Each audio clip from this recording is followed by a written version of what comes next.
예, 반갑습니다. 계속해서 부부 상담 제1강 세 번째 타임을 시작하겠습니다. 제2장 결혼 생활에 의해서 부부 체계에 대한 이해의 측면을 우리가 공부합니다. 체계라고 하면 일반 체계 이론, 또 가족 체계 이론이라는 그런 개념이 있는데, 체계는 기계론적인 그런 차원이 아니고 서로 연결되어 있고 상호 관계가 되어 있는 여러 가지 차원을 함께 이야기할 때 체계라는 용어를 쓰기 때문에 체계에 담긴 다양한 이론적 개념적 의미를 잘 이해해 주셔야 됩니다. 먼저 이제 체계 안에는 경계선, 바운다리라고 하는 경계선이 있습니다. 부부 안에도 경계선이 있는 거죠. 부부 상호 간에 어떤 역할이 주어지는데, 남편의 역할, 아내의 역할, 두 사람이 아직 만나기 전, 결혼 전까지는 서로의 역할에 대한 인지가 아직 없었습니다. 결혼을 하고 부부가 되었을 때 남편의 역할이 있고 아내의 역할이 있게 되는 거죠. 서로의 역할에 대해서 물론 고정적으로 이렇게 정해져 있기보다는 물론 고정적인 부분도 있고 유동적인 부분도 있을 것입니다. 그러나 남편이 반드시 해야 할 역할이 있고 또 아내가 반드시 해야 할 역할이 있고 상호 조절해야 할 그런 역할도 있습니다. 또 역할에 대한 기대들이 있습니다. 남편은 아내에 대한 역할의 기대가 있고 아내는 또한 남편에 대한 역할의 기대가 있을 것입니다. 그런 역할에 대해서 기대 수준에 미치지 못하면 서로 실망하고 또 갈등의 요인이 될 수도 있습니다. 그래서 역할에 대한 기대치가 있다면 사전에 충분한 대화를 통해서 역할을 잘 조정하는 것도 중요한 부부 간의 상호 인식, 체계 수준에 있어서 서로가 잘 조정하고 잘 맞춰야 할 그런 부분이라고 보는 거죠.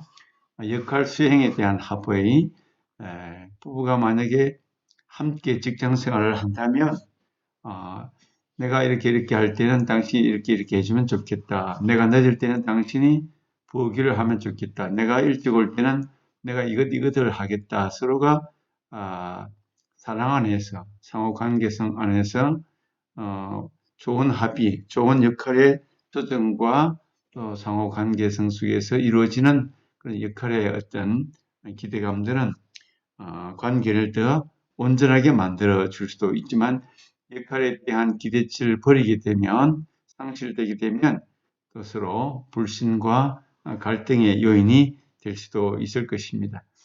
경계, 부부간의 경계, 상호간의 개인으로서의 어떤 경계성을 갖고 있는데 개인에 대한 경계선을 심리적으로 정신적으로 너무 침범하면 너무 융합되어 있으면 그것은 건강한 상태라고 보기는 어렵고 상호간의 경계선을 잘 지켜주는 것이 부부이지만 오히려 더 건강성을 가진다라고 얘기할 수 있을 것입니다. 성차, 남성과 여성으로서의 성차, 또 역할의 차 이런 것들이 있겠죠. 생리적인 차이, 역할과 규칙의 차이, 또 의사소통 유형의 차이.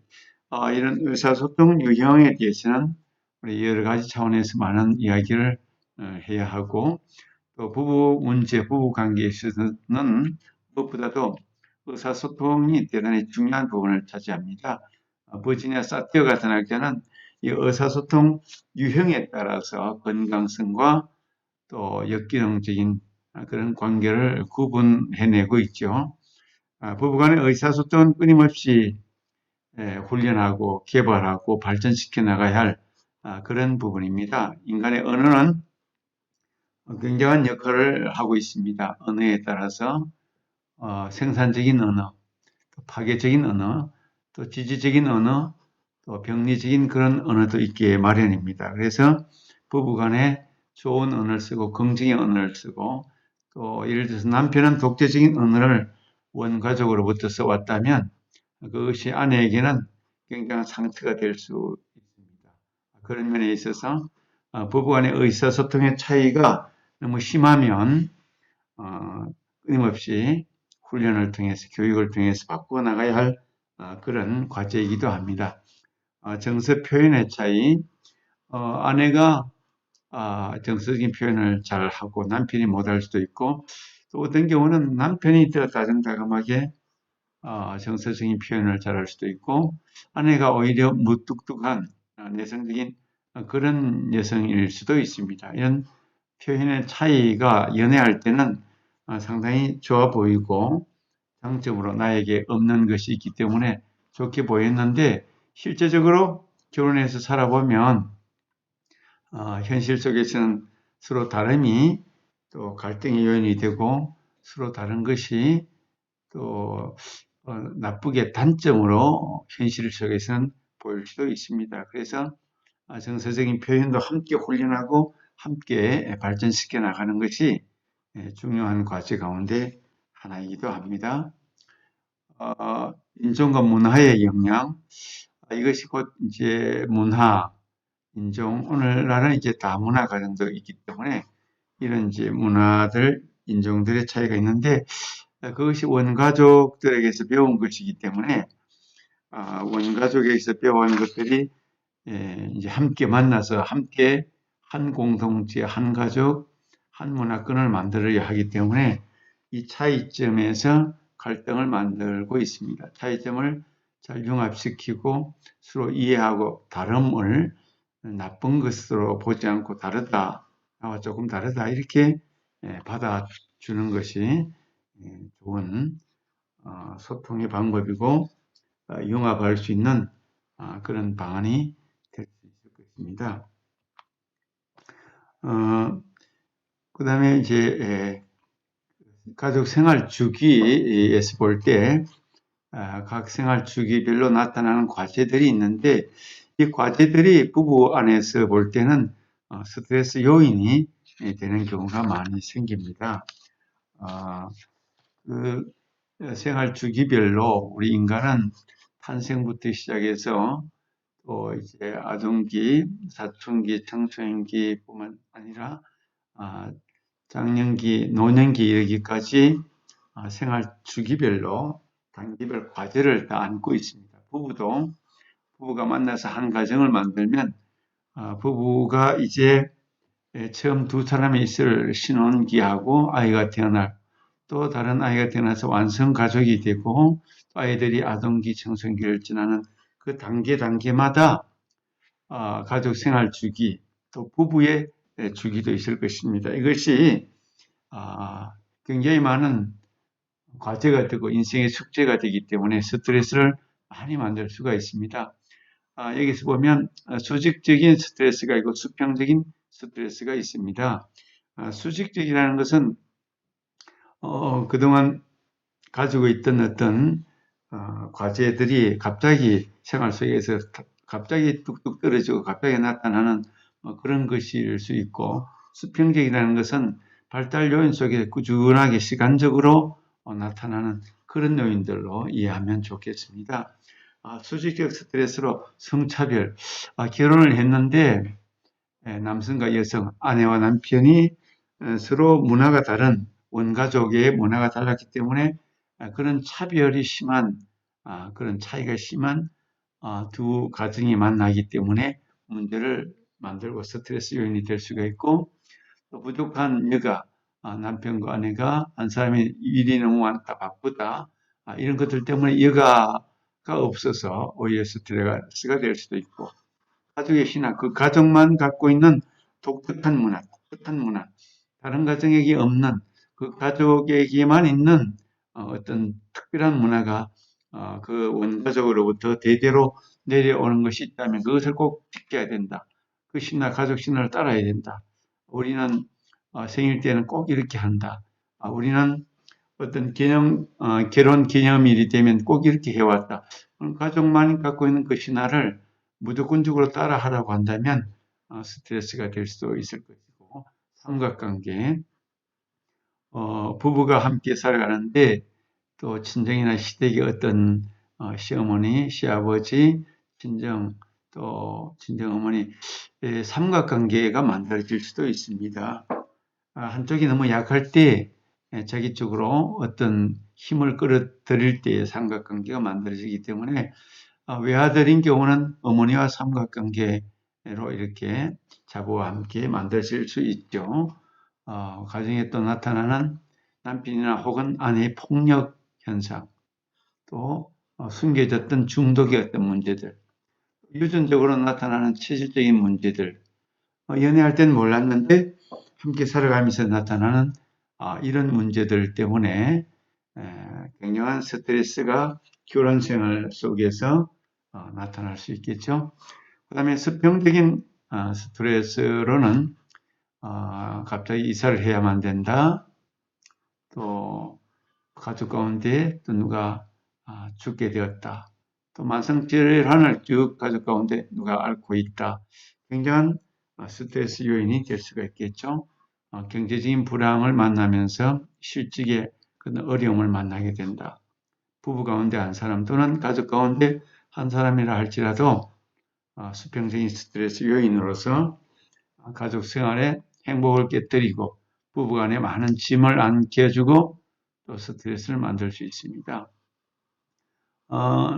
가족 생활 주기에서 체계 수준으로 볼 때, 체계의 관점에서 볼 때, 적은 하위 체계로서는 개인이 있고, 그 다음에 핵가족, 확대가족, 지역사회, 이런 체계 수준이 점차적으로 확대되면서, 가족은, 부부는, 또 이렇게 가정을 넘어서서 주변 사회와 함께 살아갈 때, 거기에도 나타나는 여러 가지 과제 또는 스트레스 요인들이 있을 수 있다고 보는 것이죠.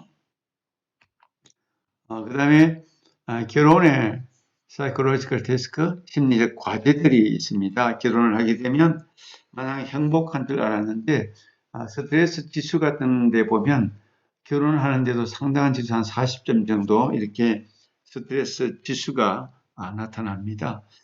결혼하면 두 사람만 사는 것이 아니고 원가족 대 원가족, 양가의 어떤 만남, 대가족의 만남이기도 하고 두 사람이 연애하는 동안 함께 사랑을 나누는 좋은 관계였지만 한 집안에서 한 방에서 살아갈 때는 이제 현실 속에서 여러 가지 만나는 과제들이 있는데 특별히 심리적인 과제들은 어떤 것들이 있는가 한번 살펴볼 필요가 있습니다.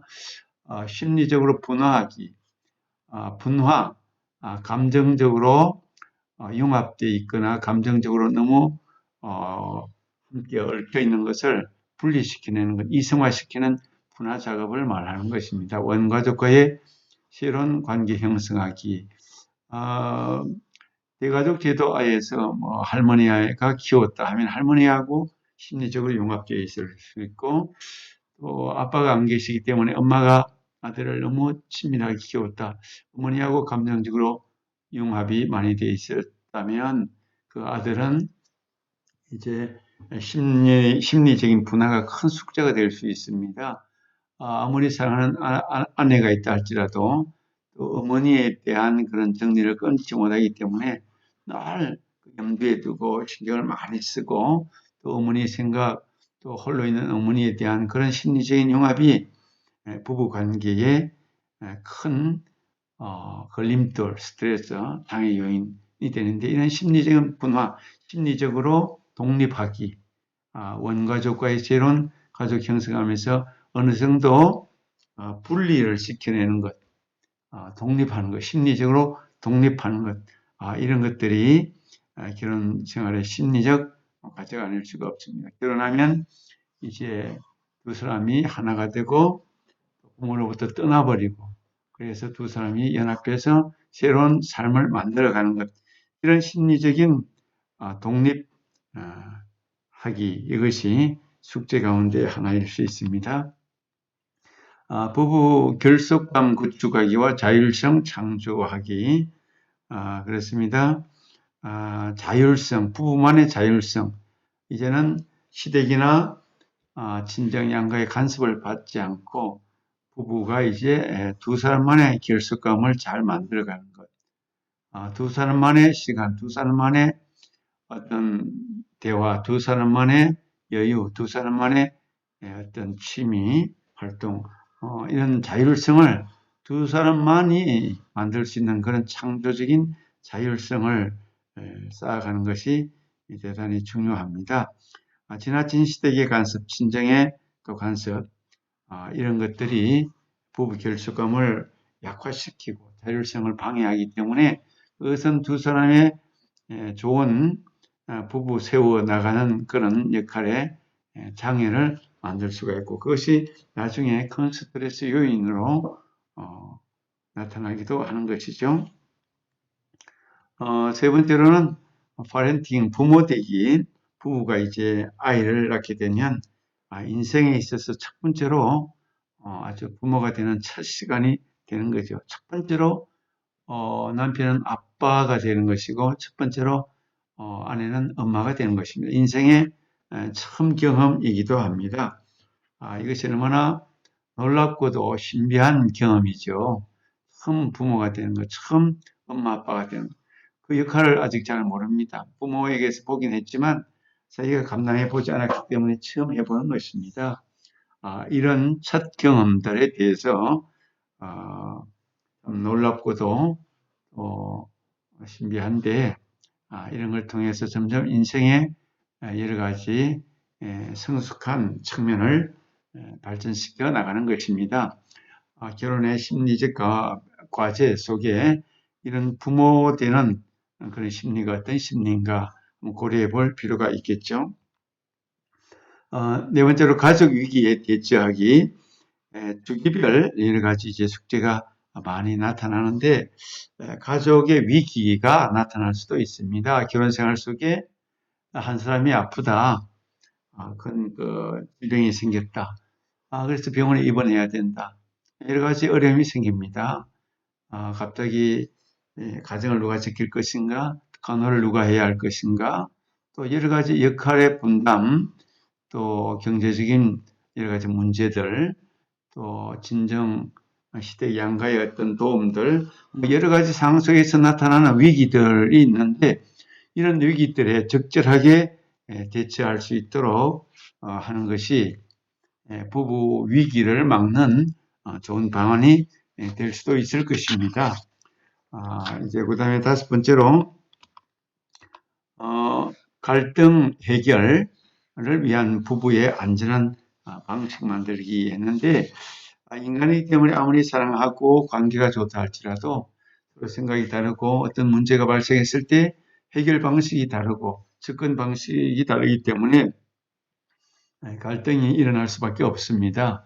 갈등이 일어나는 것은 지극히 정상이지만 갈등을 어떻게 푸느냐 이것은 사람마다 다르고 갈등을 잘 푸는 것이 건강한 부부고 갈등이 일어날 때마다 아주 심각한 문제에 빠지고 친정에 가버리고 또 각방을 써버리고 하는 그런 방식, 극단적인 방식을 취하는 것은 부부간에 상처를 남기고 또 자꾸 그것이 쌓이면 문제가 더 심각해질 수 있기 때문에 평소에 갈등을 해결하는 안전한 방식을 만드는 훈련이 필요합니다. 건강한 상태에 있을 때 두 사람의 관계가 좋을 때 우리가 어떤 문제가 생기면 어디 뭐 찻집이나 바깥에서 이야기하자. 한 사람이 충분히 이야기할 동안 한 사람을 들어주자. 또 서로 타협하는 방법을 찾자. 이런 것을 자꾸 대화를 통해서 친밀 관계 안에서 갈등 해결 방식을 서로가 만들어 나가는 것이 지혜로운 부부 관계 형성에 도움이 된다고 보는 것입니다. 그 다음에 성적인 사랑과 친밀감 탐색하기. 남성과 여성으로서 아내와 남편으로서 부부가 되어서 성적인 사랑도 대단히 중요한 부분이 아닐 수가 없습니다. 남성은 주로 즉흥적인 반면에 여성은 분위기라든지 환경이 대단히 중요한 것이 사실입니다. 남성 심리와 여성 심리가 다르기 때문에 이런 측면을 서로가 좀 이해하면서 사랑을 함께 만들어가는 더 깊이 있는 온전한 사랑을 만들어가는 그런 부부 관계로 발전하는 것이 좋겠습니다. 친밀감을 탐색한다. 친밀감을 잘 세워나가는 부부도 있지만 이런 대화라든지 친밀감이 어려운 어린 시절 원가족 또 양육 관계에 있어서 사랑의 부족이나 박탈이나 상실 이런 문제 때문에 친밀감을 만드는 것이 좀 어려운 사람들도 있는데 이런 경우는 물론 심하면 상담을 받아야 되겠지만 한쪽이 상대방을 잘 리드한다든지 또 잘 하나씩 친밀감에 대해서 리드하면서 교육하면서 가르칠 때 점차적으로 많은 관계 속에서 발전이 있게 되는 것이죠. 그 다음에 웃음 나누기와 활발한 관심 유지하기. 부부간에는 많이 웃는 것이 참 좋습니다. 너무 진지한 부부관계, 그건 너무 딱딱하고 냉랭할 가능성이 많죠.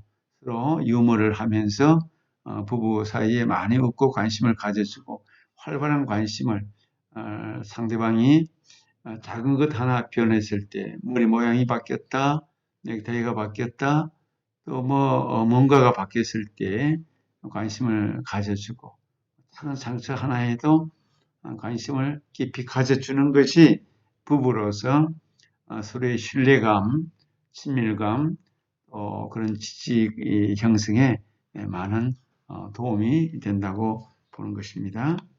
그다음 여덟 번째로 정서적 양육 제공하기. 예, 정서, 감정이라는 것은 건강할 때는 또 관계가 좋을 때는 내면 속에 내 마음 속에 풍성한 감정의 어떤 공간이 있습니다. 사람이 예민해지고 피곤해지고 또 하면 날카롭고 신경질적이고 감정의 여유가 없기 때문에 쉽게 충돌할 수가 있습니다. 그래서 상대방에 대해서 충분한 정서적 양육을 제공한다. 함께 친밀한 대화, 영화를 같이 본다든지 독서를 한다든지 이런 걸 통해서 정서적으로 감정적으로 충분히 여유가 있을 때는 감정 쌓기를 잘 하는 것도 부부간에 좋은 관계 형성에 도움이 된다고 보고 결혼의 심리적인 숙제, 과제 가운데 한 부분이기도 합니다. 그리고 마지막으로 아홉 번째, 이중환상 보존하기. 결혼 전에 연애할 때의 결혼에 대한 환상과 현실 사이에는 상당한 차이가 있습니다. 그래서 현실 생활과 결혼 이상을 잘 간직하는 부분이 필요합니다. 현실은 각박하고 힘들고 이상 속에 가졌던 결혼관이 많이 깨어질지라도 그러나 미래 소망을 결혼 이상을 파기하지 말고 그것을 잘 간직하면서 소망 속에서 자꾸 그런 방향으로 나아갈 때 현실과 이상을 완전히 깨뜨리지 말고 이상을 가지고 있을 때 소망이 있고 이상이 있을 때 긍정적인 미래를 꿈꾸는 그런 관계로 발전할 수가 있을 것입니다. 이런 이외에도 다양하게 있을 수 있지만 결혼의 심리적인 부부 사이의 과제를 우리가 살펴볼 수가 있습니다. 이처럼 부부관계는 남성과 여성으로서의 여러 가지 차이와 또 다른 면이 있기 때문에 이것을 이해하는 만큼 상호를 존중하는 만큼 상호 관계 속에서 많이 노력하는 만큼 풍성한 열매와 질적인 그런 성장이 이루어질 수 있다는 것을 우리가 이해하며 나아가길 바랍니다. 오늘 여기까지 2장 결혼생활의 이해에 대해서 우리가 살펴보았습니다.